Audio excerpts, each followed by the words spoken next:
Welcome back to the Zero E Michigan podcast. I'm Carl Bloss, and my co-host is Larry Hudson. So today I want to talk about plug-in hybrids. And why this came up is there were a couple of announcements from Stellantis and Ford that they are going to be bringing out some of their pickup truck models as plug-in hybrids. So the one that I thought was particularly interesting is the Dodge Ram. And we'll put some links in the show notes to some articles about that. And there were a couple out there. And what I find fascinating is that it has a 92 kilowatt hour battery, so pretty good sized battery. And then on top of that, it has a V6 range extender. Now, Larry and I are both kind of aficionados of plug-in hybrids, and I know there are a lot of people out there in the EV community that are saying, this all needs to die. We just need to go straight to battery electrics. One of the things I wanted to talk about, for those of you that are watching this on video, behind me is a picture of the Consumers Energy Ford F-150 Lightning. Now, this is the standard range fleet version with a 90 kilowatt hour battery. I had a chance to drive this for about 2 or 3 weeks during the National Drive Electric Week. And I found on the highway it was getting somewhere around 1.7 to 2 miles per kilowatt hour, which means it had an effective range of somewhere around 170, 200 miles. But that's from 100% to 0%, which means in the real world, when you're going between, say, 10 and 20% at the low end, up to 80 or 90%, the real world range is more like 120 to 150 miles. And then you take it to a charger. In this case, the picture shows a charge point unit, which maxes out somewhere around 60 kilowatt. And so you can do the math. I mean, you're going to be sitting there for more than an hour to charge this thing back up to any reasonable state of charge, which means you really need high power chargers like Electrify America or something like that over 150 kilowatts. So, it started to grate on me a little bit driving this vehicle. So when I saw this article on the Dodge Ram, and by the way, there was another article right after that on the Ford Ranger, I believe in Europe, they are going to be introducing one with a plug-in hybrid. And I thought, well, that actually makes a lot of sense for that use case. So, Larry, tell me a little bit about your use case. You're a big Volt guy. So what was your use case for that plug-in hybrid? I fell into it. I wasn't researching it, wasn't on my radar. I got asked one weekend, a guy that I wound up being on the board with Paul Pensel, was called Green Earth Michigan. His name was Dan. And he had started this to put plugs all over Kalamazoo. So 10 years ago, which he was a little ahead of the curve, and that didn't help. But anyways, we got a bunch of chargers up in Kalamazoo 10 years ago. I got on the board to help with that, and I got to drive a Volt. And the minute I plugged it in, it's a good-looking car. And I'm 6'2", and so I'm usually kind of small cars like that. I don't fit in, but I fit in it perfect. It's super comfortable. The seats are amazing. But when I plugged it in, right, my Uncle Bob works at the power plant, and I was like, wow, I'm supporting him, not, all the oil stuff going on. And that just really clicked with me. So then I was sold on it. And then you were actually using it as electric, right? Because there's this criticism out there that, the people that get plug-in hybrids, they don't actually charge them. They just drive them as hard, just put gas in them. But you've gone out of your way to drive electric as much as you can. Yeah. I do. And then Dave, we had on here the other week, we would run in all the time because he also had a Volt, charging up in Kalamazoo. And for 10 years, I've been doing it. So every chance I can, you talk about the opportunity charging, I will plug in. And I mean, it's brutally, but what I do is I plug it in. Dave talks about, we all get a lot of walking in because you're talking 3 hours. For that particular vehicle. But I think what's fascinating about these new ones is they're going to have DC fast charging. Like, you don't want a 90 kilowatt hour battery and then have to charge it at 10 kilowatt level 2. Yeah, for sure. So right off the bat, you're still going to get the capability to charge on road trips. But I think where the real power of this is, once you hook a load up to a truck like that, now you're not going to get 1.7 to 2 miles per kilowatt hour. You're going to get 1 mile per kilowatt hour or less, meaning that your effective range is now, 100 miles, maybe even less. So if you're towing a trailer up to the UP or up to, from the lower peninsula up to Burt Lake or something like that. Yeah, once or twice a year, right? and you Yeah. only once or twice a year. But then you put gas in it and you keep going. But in the meantime, that's a big enough battery that you're daily running around, going to get milk, just running to school. You're probably never going to kick over that gas Yeah. engine. What are they saying? 145, I think, is the mileage. And we were talking, that's probably in a perfect temperature, perfect world. You charge it home, you get in it. That's amazing. That's a lot of miles. I know that the second gen Volt, went from, we'll have to say, let's just say 35 averaged in a year, right? I can get as high as 40 something, but we'll just say average 35 to 50, 60, what Paul's saying on his Gen 2. Miles of range. Yeah. Yeah, and Of that's electric amazing, range. man. Mhm. If I doubling that range on my car, but even not, really 80, 90% of the time, the 35, 40 mile range was more than enough to do everything I'm doing where I live, just to running around. So it was awesome. And then just to have the freedom and the convenience, and I've rented the Teslas, and I got, that's stopping and having to charge. And then the other big picture is, all these companies have all this money tied up and all this equipment to make these ICE engines. And so for the next 5, 10 years, this is also, I think, a big picture, a lot more practical approach. We're going to be able to use up all the ICE engine as range extenders. So the companies aren't, at design and get all this money and all the parts to make them. And the You know what I'm saying? workforce. Right. You still have the workforce that's making these engines. And so the transition will be a lot smoother. And then there's another person that did a study that we just can't make enough batteries to convert double-digit percentage of the fleet in the world. But if we were to go hybrid, and again, that's a big battery in the truck. I'm not even sure if that's necessary, but maybe they were like, it wasn't much difference to, although I hear it's quite expensive, that battery. LG Chem, I think, is making it. I can't remember now. For the RAM or. Yeah, I heard Well, that's it is a big battery. Yeah, it is a big battery. Really expensive battery. So that's unfortunate. I mean, I think they could have got by with half the size. But well, I'm not. I mean, let's see what the market will do. So this other article I saw on Inside EVs said that they were going with a V6 on the RAM as the range extender. So the question is, why not take a naturally aspirated or even a turbocharged 4-cylinder engine to do the same job? You would think it'd have plenty of power to do that. And the answer was basically the noise and vibration. So you want to make this transition from driving electric to, the gas engine cutover. You want to make it smooth. I mean, on something like the Volt, the 4-cylinder inline is fine. Like, it doesn't whine or anything. I mean, you can hear it kick on, but it's not horrendous. But on a truck, if you're pulling a trailer and you need a lot of power to pull this, you probably don't want a, turbocharged 4-cylinder just whining away Right. while you're driving down the road. So I thought that was interesting that they decided to go with a V6. And again, like Larry said, maybe they have the expertise for that 6-cylinder engine. It works well for them. They know the power band. So, and it isn't seems that to make what's sense. in the Pacifica? I'm wondering if they're not like, right. So they've been making this van. A lot of people might not know, but they've been making a van, the Pacifica. I've several times thought about getting it, but being a single guy and a minivan, Well, you complain about the looks of the Leaf, right? And you're going to drive a minivan, really? You know what? The minivan, the Pacifica's not a bad looking. It's kind of a cross truck van thing. But anyways, yeah. My ego got the better of me on that. Yeah. No, I understand. No, but I mean, cool. minivans are super useful. I mean, I had 2 kids and we had a minivan, and they are just absolute road trip kings. Right.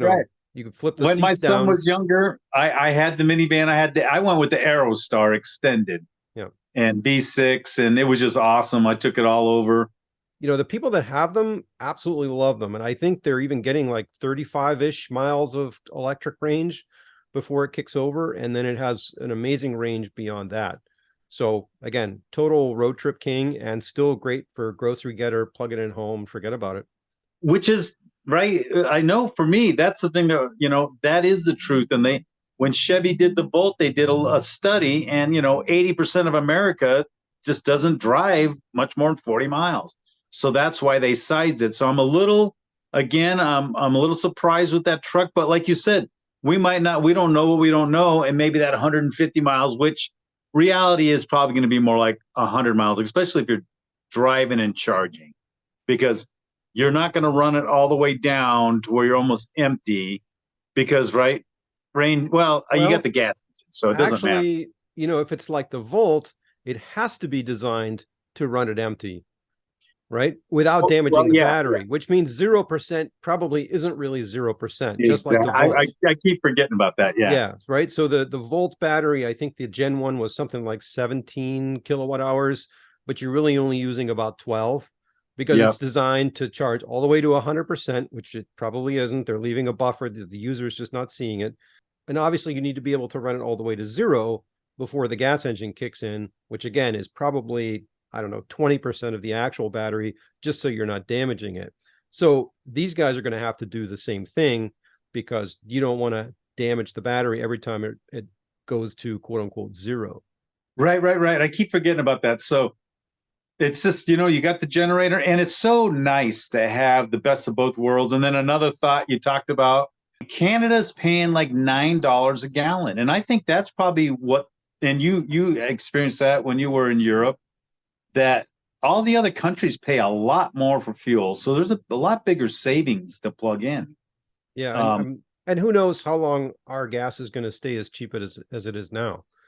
So I mean that's the thing. You have the flexibility, and again, we don't want to sound too much like oil company apologists. I'd like to see everything go electric if we can, right. but if the charging infrastructure isn't there yet.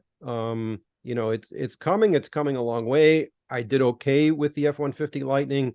I never felt like I was going to run out of juice, but I had to hit a couple of charging stations that were the 50, 60 kilowatt. Okay, stay there as long as I need to. Oh, here comes another car. Now I have to power share on those two. And now it Right. drops down to 25 kilowatts. And now I'm here a little bit longer. It's kind of a pain. So I kind of get it. If the next generation of vehicles that have even faster charging and those chargers are out there, that's probably a separate discussion. But for a transition tool, I think this is pretty cool. And so what's funny that they announced the Dodge truck, and again, it's unfortunate that they only made the van hybrid, but right, it's Stellantis, which is Fiat, Chrysler. It's quite a big. Yeah, it's Peugeot. I think there's a bunch of European companies.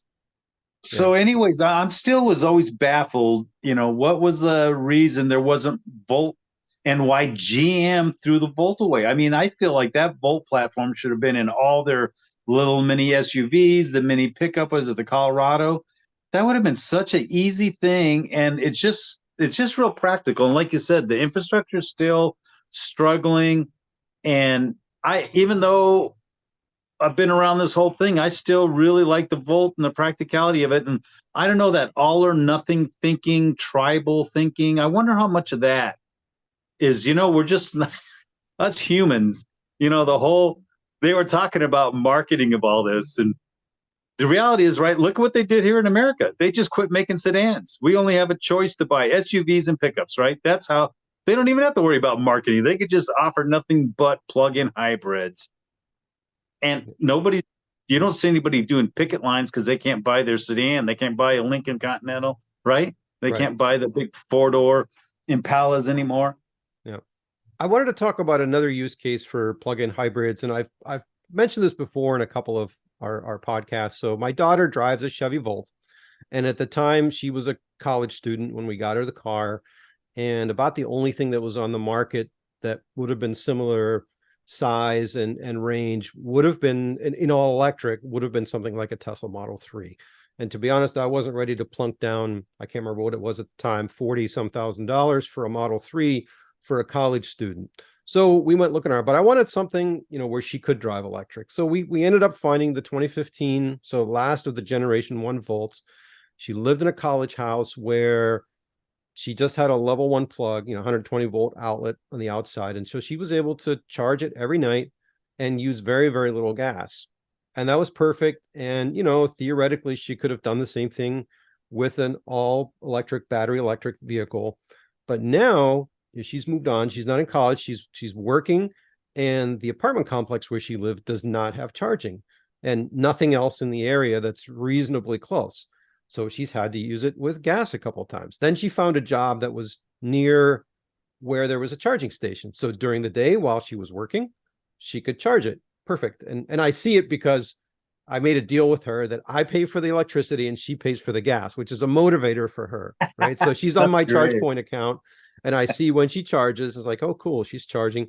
And but then I've noticed in the last couple of days, like the last week or so, she hasn't been charging. And we talked to her and she's like, yeah, that job went away, that store closed, and so I need to go find another job. So she's had to go back to driving on gas, which is unfortunate, but it allows her to do what she wanted to do. Now, if she had a Tesla, she would have to be running around to a local supercharger or something else, which is, Right. it's still not as All that convenient as extra getting gas. stress. Yeah. Yeah, which when you're charging at home, it's super convenient, right? But when you're not charging at home, it's less convenient. So that to me is still a really, really valid use case for a plug-in hybrid. Yeah, that's a great idea. I really liked how you gave incentives for your daughter. I'll pay the the bill for the charge point. That's cool. Mike and I talked. There's another guy that's part of the Kalamazoo Electric Vehicle Club, and he converted his Saturn over, 100% electric. And now when you're doing conversions, I think it makes sense just to go all electric, because trying, it is complicated, but Chevy pulled it off great.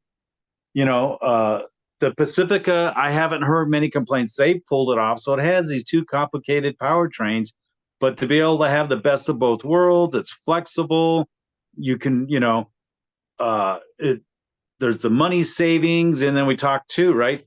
You might be in some parts of the world where electric might be kind of crazy, like Hawaii after this big storm. Maybe getting electric is going to be really inconvenient for the next couple months, 6 months or a year. And man, now you have that option to just run to the gas station. Your daughter, her job changed. So again, the flexibility is huge. And I haven't noticed any problem with the Volt doing that. We know several people that are like your daughter and literally drove it all year long like a hybrid, just going to the gas station, never plugging in. And it doesn't seem to bother it. I do believe, though, that same thing you're doing for your daughter, though, that we probably should work on how can we give an incentive to make sure people plug in more than they, Yeah, but the incentive is there. The incentive is already there in terms of savings, right? So if you drive electric, you're and plugging it at home, particularly, you're paying like five cents a mile, something like that, right? And if you're driving a 35 mpg vehicle, and you're paying, $3.50 a gallon, then it's 10 cents a mile, right? So Okay. anyway, you can do that math. If you divide the price per gallon by the miles per gallon, you get the dollars per mile, which turns into, cents per mile.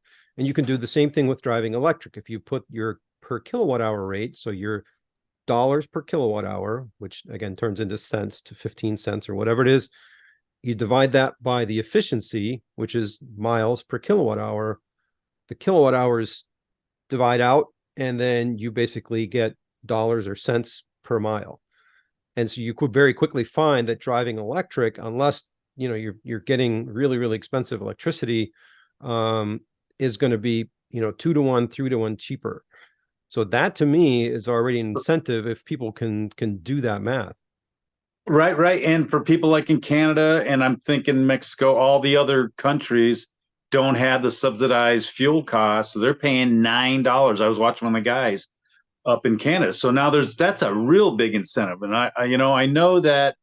And then I think it's convenient. So I had the mobile charger, and just that effort of having to pull it out of the trunk or behind the back seat, plug it in so I could plug my car in. You know what I mean? Every day, doing that every day. So I bought a second one that I could just leave plugged in. And I didn't get a chance to talk about this, but Dave was worried about people stealing it. I live downtown, and I have 3 of those plugged in all the time in the back of my building, back of downtown. People walking by all the time. No one's ever no one's ever stole any of them. Yeah, that And so I doesn't. just have those plugins. So I get out of my car and I still have one laying in my car for when I'm driving and plug it in, right? But I know that now I'm not as, especially 110 charging. When I go traveling, it's so slow. It's like what, 8 hours, to fill up the Volt 110. So that's an overnight deal. And I don't do that, but I used to do it quite often. And I carried around, I took an extension cord and I converted it so I could go into people's garages and, you know, plug in the two different legs and make a 220, Oh and then I yeah, I could, remember seeing those. Yeah, there are actually commercial systems to do that, but it's a little bit hokey, right? You got to go on the two different phases of the breaker box. So let's say somebody's now like, okay, this is cool. Let me see what's out there on the market. I wanted to point out that the organization Plug in America, the same folks that put on the National Drive Electric Week events and you'll the put that link Drive in Electric, too, right? I'll put the link in the show notes. They have a plug-in vehicle guide, and we hand those out at EV shows, by the way. So if you've picked up any of those, you look at the front page, it's all battery electrics, and you open it up on the inside, there are the plug-in hybrids. So and they're sorted by price, so the lowest price first. And believe it or not, one of the lowest price ones right now that they show is the Subaru Crosstrek. Now, I think it only has like a 17 miles of range or something. But then Kia Hyundai has a bunch out there that are, in the 30,000 plus range. The Ford Escape Hybrid is something like 40,000, and it's one of the few that's eligible for the federal tax credit right now. So that's something And else you need to look at. I didn't even know Ford had that out. They've not been advertising at all. We've been up there working with Denoyer Yeah, we were channel. focusing on the battery electrics, the F-150 Lightnings and the Mach-E's. But yeah, they have plug-in hybrids. They've been around for a while. The C-Max they had it both as a hybrid and a plug-in hybrid. So if you look at the C-Max Energy with an I and the Fusion Energy, the sedan, since you talked about Right. sedans, that was a plug-in hybrid. Those are still out there. And so, which would probably be a good segue into the used market. So if you don't want to spend $30,000, again, Larry, big Volt guy. So you guys are always looking for used Volts, and the Pick Voltec. them up as cheap as 4,500. I don't Yeah. know that you'll find them anymore that cheap. It was just dirty, and there was a little filter on the cooling system that would make the heater, not work. And of course, the dealer would want to replace all the heating equipment. But all you had to do is pull a couple parts off, pull out Yeah. the filter, Well, clean but it, put it back in. now you're willing to do that, and if you're a DIY kind of person, you can get some Yeah. deals out there.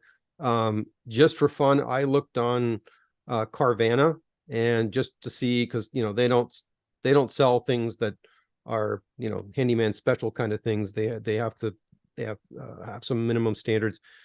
And for 2012, so the earliest models, Volts, they were still in the 12 to $15,000 range. So, Wow, so that's they're holding their value.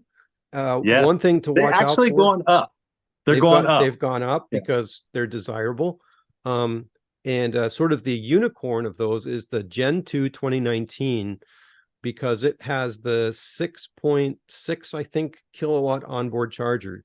Anything earlier in that has the 3.6. So in other words, you can charge it faster. You mentioned something like 4 hours of charging.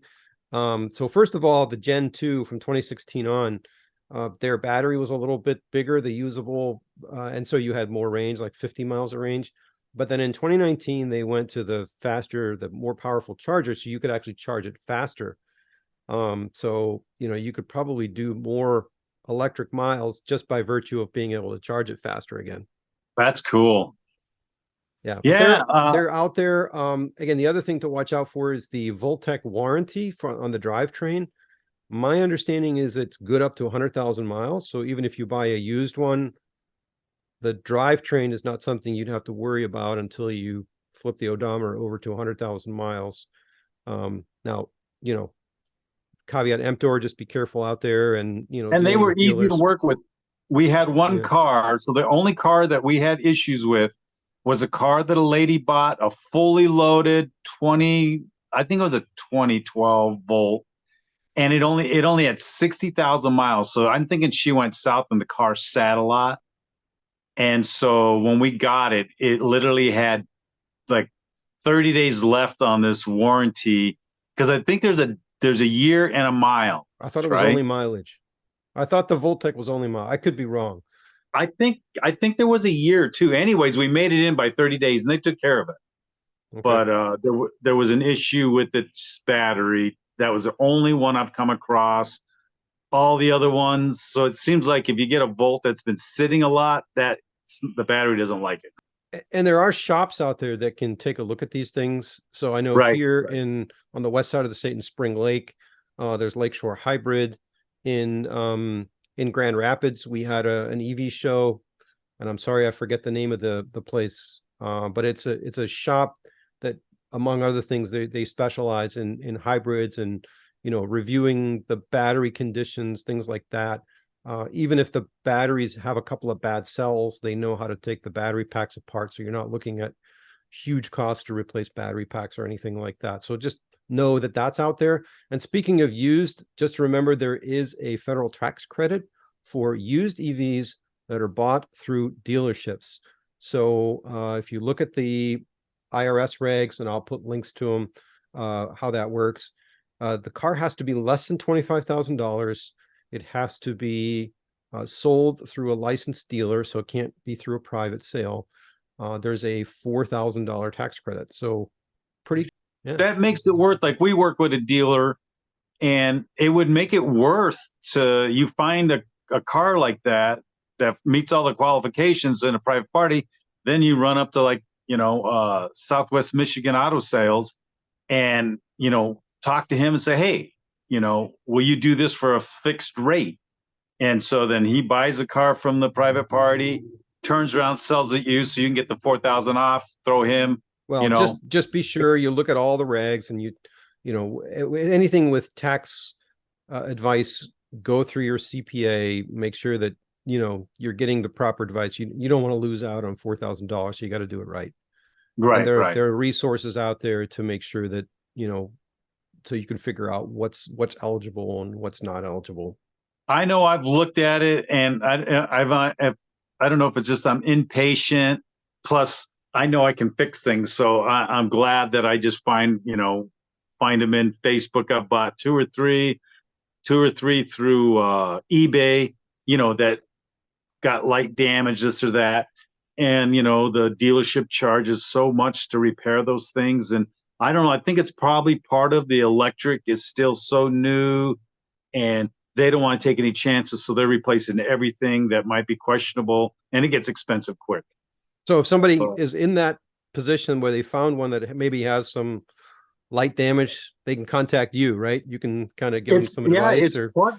All the parts are plug and play. The one biggest deal is the first gen. They put the charger in front of the bumper, and so, like, I bought one on eBay from a guy that was at McDonald's. He was so excited to eat his fries, and then the car rolled into the just on a thing, rolled into a parking, the big Pollard. holes there, Mhm. and it hit that charger, and it cracked the mounts and the plug. But if you just, like, I took wire, strapped it, pulled the plug around, tied around, just so I could move the car around, because if that plug wasn't on right, the car wouldn't even move. But I was able to go down there with the trailer, pulled that plug because I knew a little about it, and then but anyways, I was able to, the dealership was going to charge him 48, and he just had liability only, $4,800 to fix it. I was able to go up to the local junkyard and bought the part for $350. They had good things, and it fixed everything. Put it on, threw a bra to cover the damages to the bumper, and the car was perfect. So. Yeah. So the message here is, if you're looking to drive electric and you're not willing to go all in and range anxiety on road trips, don't discount plug-in hybrids. There's still there's still a market for those. I think it's a great segue. The other thing that ends up happening is you learn how the whole charging thing works, and chances are maybe your next vehicle, or if you have the luxury of having multiple vehicles in your household, maybe the next one will be all electric, but you have that plug-in hybrid for the big road trips when you don't feel like charging. I mean, even our friend Paul Pancella, same thing. He's got a Bolt EV and he's got a Volt. So, there's still definitely a use case even for the diehard EV folks.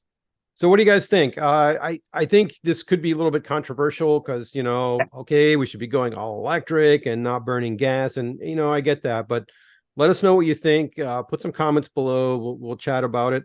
But I used to be hardcore that way myself. And then I found that use case with my daughter and was like, okay, I need to back off a little bit. Like I didn't want to have to be in a position to take care of any more combustion engine. I wanted to have no more oil in my garage and all that stuff. And, even I've softened from that because I still think there's a good use case for that. And the truck, right? I noticed that you really started speaking more to that after driving the truck even. Yeah, it's such an energy pig. I mean, look at it. It's a brick on wheels and it's heavy. And I can just imagine, the big 2-inch tow bar on the back and you're towing a boat or a trailer, a travel trailer, something like that. And now you're getting, I don't know, 80, 90 miles of range and you're trying to go up to the UP and you can do it, but that's not really fun. And so 5 gallons I really of think gasoline. Yeah, 5 gallon jug of gasoline. And if you forgot, you know what I mean? That's a lot of power. It's practical, but there's no way you make a mistake with an all electric vehicle. You can't be fixed. Even they are starting to have mobile, chargers roaming around, but it's still, you're talking what, 30 minutes probably with one of those to get enough I mean, it power in depends your on car. where you are. I mean, there are some that are essentially DC fast chargers on wheels, but it's not going to be like putting a can of gas in there and probably somebody's going to pick Yeah. up on this and say, "Hey, you guys are kind of admitting that EVs aren't all that." Well, okay, Yeah. again, let's talk about use case, right? So if Yeah. you're commuting and you're just going 30, 40 miles, or like my car is a Tesla Model Y, I'm charging in 15, 20 minutes and then driving for 2.5, 3.5 hours. So to me, that's totally practical. But if you have a different use case, a plug-in hybrid may be the right vehicle for you. I'm super excited about it. I really like, and just as the big picture, right? This is a good way that all this infrastructure gets to get used up. Hopefully, right? They're not designing any more 4 cylinders, any more V6s. They're just going to use what we got, get us the next 5 years. And like you said, that gives time for the infrastructure, people to kind of learn their way around. And Yeah, there's always a transition. I mean, the first combustion vehicles were made with steam power. The first steam engines were probably made with animal power. So, you can't be a total purist about this stuff. You need a transition time, and there's got to be an economy of scale to make all this work. So anyway, that's my opinion. That's exciting. Yeah, let us know what you think, and we'll catch you next time. If you enjoyed or learned from this episode of Zero E Michigan, please subscribe to us on your favorite podcast platform. Visit our YouTube channel for other related videos at youtube.com/@0E-Michigan.